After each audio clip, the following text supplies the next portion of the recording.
శివకేశవతనయుండై నవనవ సోపాన సరసి నాళీకంబై భువి వెలిగించడి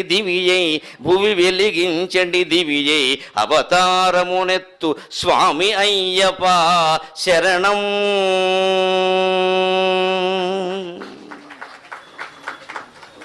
శివకేశవతనయుండై నవనవ సోపాన సరసి నాళీకంబై భువి వెలిగించడి దివియై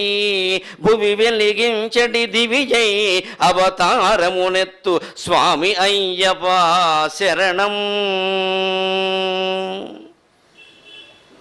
శివకేశవులకు తనయుడుగా ఆయన ఎందుకు జన్మించారు అంటే భగవంతుని యొక్క తత్వంలో భగవంతుని యొక్క శక్తికి సమర్థతకి సాధ్యం కాని పని అనేది ఉండదు. అక్కడ పురుషులకి సంతానం కలుగుతుంది, కేవలం పురుషుడికి కలుగుతుంది, కేవలం స్త్రీకి కలుగుతుంది, ఇద్దరు